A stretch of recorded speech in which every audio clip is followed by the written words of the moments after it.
Ladies and gentlemen, welcome to a special interview session in Tokyo, Japan with iBT magazine channel. Today, we are very honored to have this opportunity to sit side by side with the very famous Japanese architect Kengo Kuma. So you can say hi to our friends. Yeah, hi dear friends. Yeah, hi.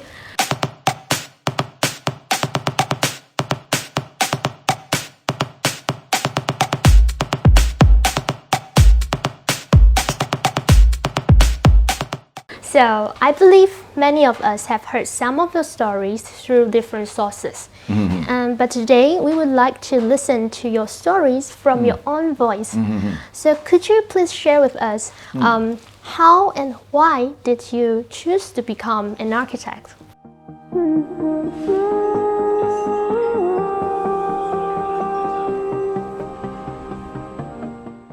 Yeah, the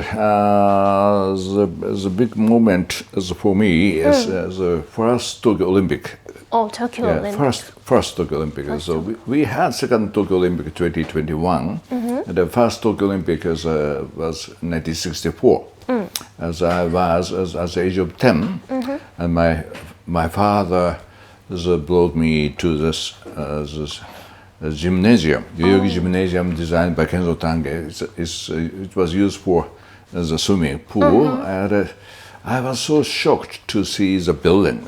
Outside, it looks like the great temple, but it's a very contemporary great temple. It's very monumental, and also interior was amazing. I haven't seen that kind of building before, and I asked my father, who did that as a building? As answer is Kenzo Tange, as a great architect designed that building, and before that day, I didn't know as what is architect, and it is my first day to hear the profession named architect, and on that day I decided to become architect, and this was almost 60 years ago. The 60 years, I've been dreaming to be architect. Wow, so actually you got inspired by the first Tokyo Olympics. Yes. And then the architecture itself. Yes. And then you dreamed about to become an architect from such a young age. Yeah. Wow, so after you dreamed of becoming an architect, and now you are the very famous star architect of Japan. Could you also share with us what is the stand-up moments or the proudest achievements of yours in the career?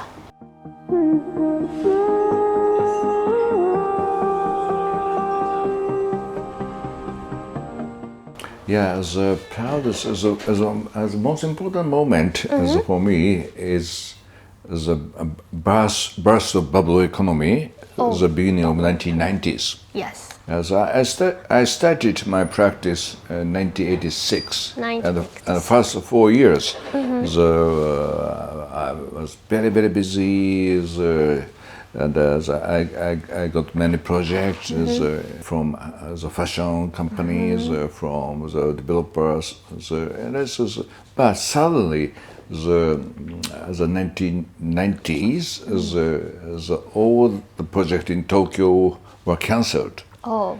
And it's a kind of disaster for us, because every project was cancelled, and but looking back from now, it was a big chance, because I decided to travel to countryside of Japan. Before the disasters, I haven't traveled to countryside of Japan. I was born in Yokohama. I studied in Tokyo. I was working in Tokyo. So basically, I only knew Tokyo. But when I traveled to the countryside of Japan, I found the beauty of Japan, real beauty of Japan. And also I met many interesting craftsmen, and the quality of their crafts also amazing. And but they didn't know the importance of their their works. But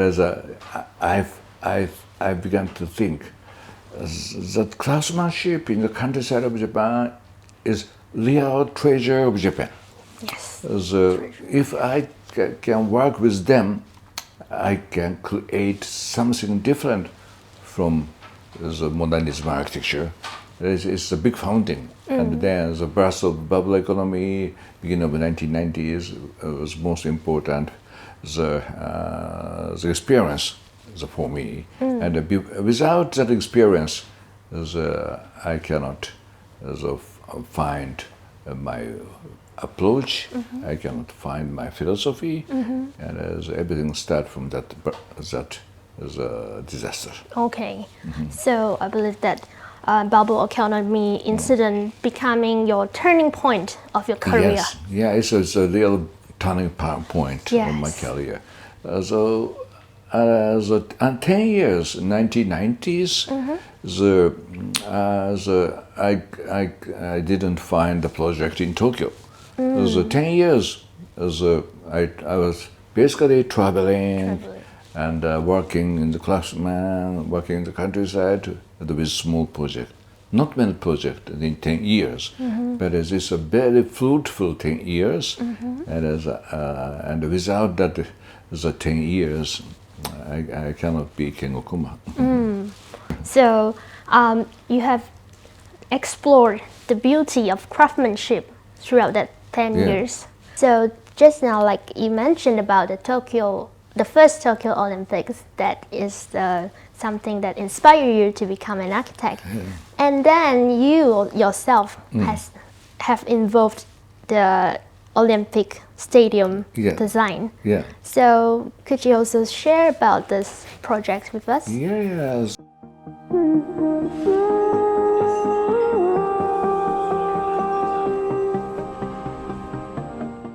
And the first Olympics stadium by Kenzo Tange is a unique shaped concrete building, and inspired me. And the lesson from first Tokyo Olympic Stadium is the freedom of concrete. The concrete can make any shape, and concrete can change the city. It's a big lesson from first Olympic building. But so I want to give another type of inspiration to young generation. So I use wood for the stadium, and it's very rare to use wood for the big stadium. And the lesson to them is we can go back to wood. So we can go back to nature, and we can go back to human. And that is a totally different lesson from first Tokyo Olympic. But I believe that my building, my design, can change their way of thinking. It can change their way of living. And I want to do that kind of drastic change of way of thinking. Now you will be very excited to see this kind of concept to be realized in the upcoming Taichung Arena. The Taichung Arena is also one of the biggest Taiwan project. So we won the competition almost 5 years ago. It's a circular shaped building. With some natural materials and natural textures, and so we are enjoying working for that project, and maybe it will be one of the most unique sports facilities in the world. Oh wow, must be very exciting. Yeah. So now I wondered, like, what is the most important element while you're doing your design? Is it materials or design techniques, construction methods, or technologies?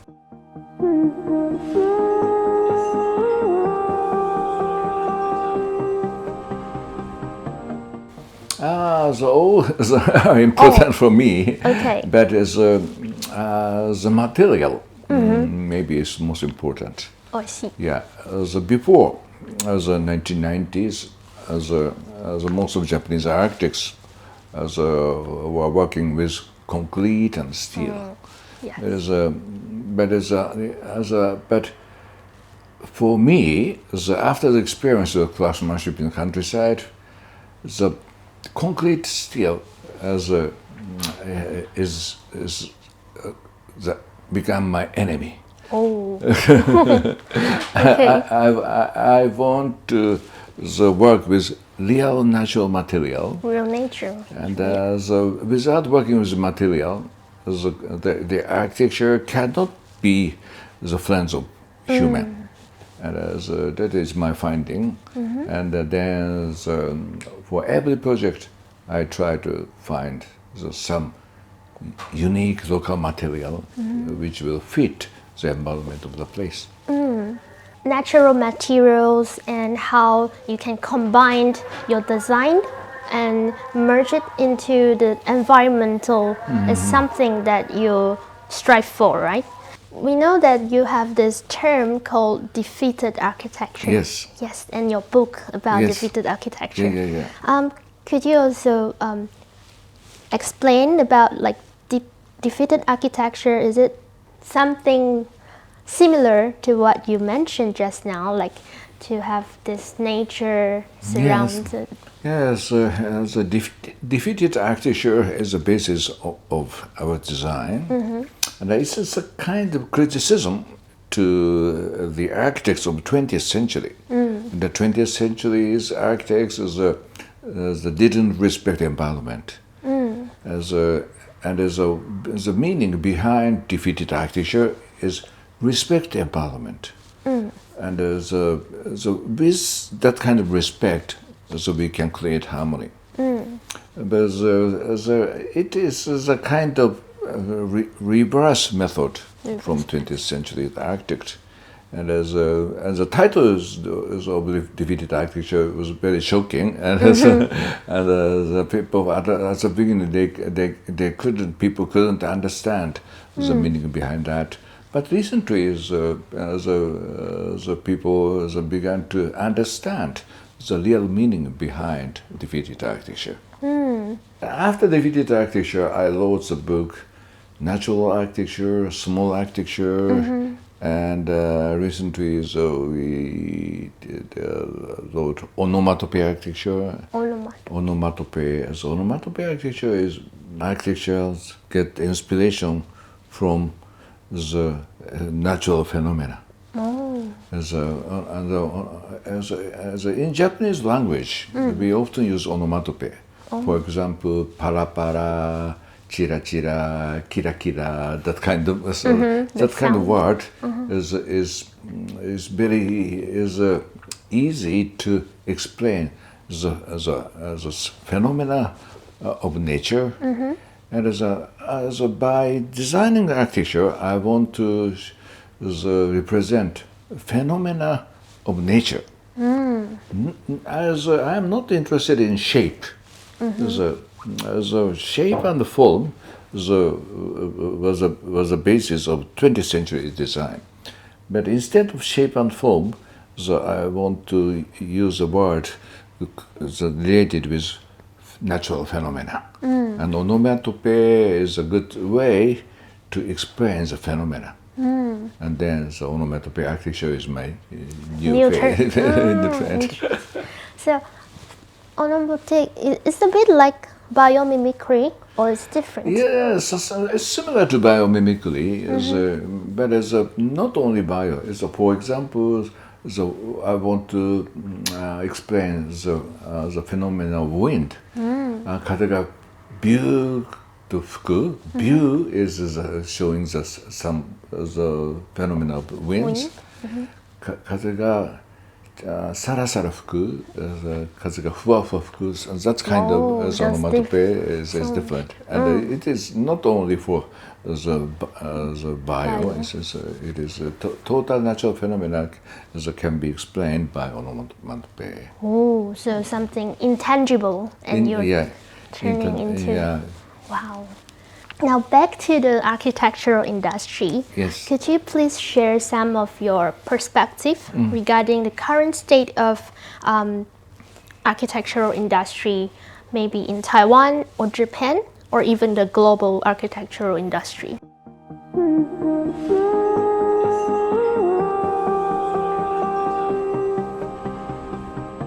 Yeah, the big trend is going back to nature. Oh, and yes. as in 20th century, as architectural design 20th century was used for industrialization. And as a mass production was the basis of design, and the repeating the standard was the basis of modernism design. But and that is a kind of industrialization gave us a big stress. Especially after COVID, the people strongly want to go back to nature, and going into nature and living with nature is the goal of us after COVID. And architecture design also should as follows that kind of new lifestyle. I sometimes compare the architecture magazine before COVID and after COVID. So before COVID, the many pages are gray, concrete colors, steel color. But after COVID, the pages are full of colors. The wooden colors, some soft fabric, that kind of soft materials are occupying the pages of the architecture magazine after COVID. This is a new trend. It is covering all over the world, not only in Japan, not only in Taiwan. The COVID has changed our life. Yes. And this post-COVID times has created many more like new trends and new faces, I think. Yes. Yes. So now let's shift gear and have some insights into the future plans of your architectural firm. Could you please share some of your future plans or maybe future goals with us? Yes, my future plan is one future plan. After COVID is the break the Tokyo office. Oh. Now, we had a big Tokyo office. But in COVID time, we should stay in Tokyo, and as we cannot travel to outside of Japan, it's very frustrating. And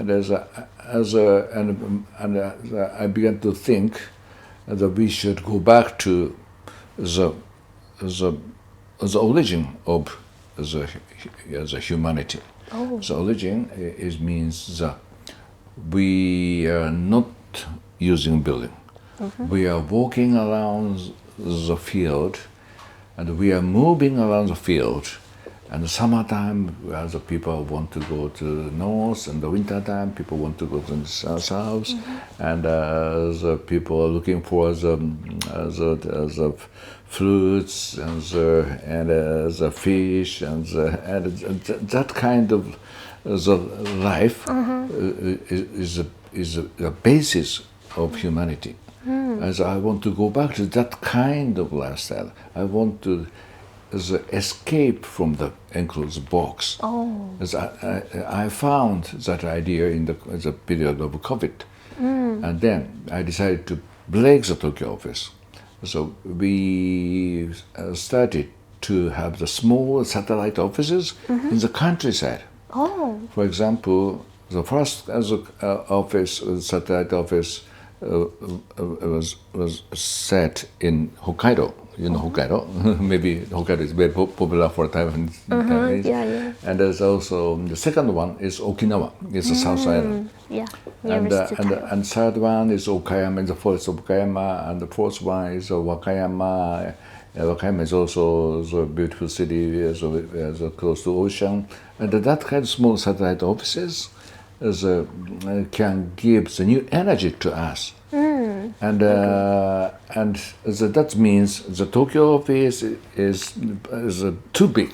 And what we need is to escape from the big city and living with nature, living with the community in the very diverse places. So one idea is also to have the satellite office in Taiwan. Looking forward because to. Taiwan is a beautiful place. I love the food in Taiwan. So, to work in Taiwan can give another energy to us. I want to try that kind of new working style, new lifestyle, and it's a new design style. This is very interesting. I think many people will like to join your team. Like once you have this working system built up, like radiating from Tokyo center, but you have many places and many different communities. Wow. Thank you, Kuma-san, for sharing your wisdom and journey with us today. And ladies and gentlemen, I hope you enjoyed learning the journey and the architecture with us today. Also, feel free to leave comments below if you have any question. We might get the answers from architectural master himself. Bye bye. Bye bye, 台湾の皆さん、バイバイ。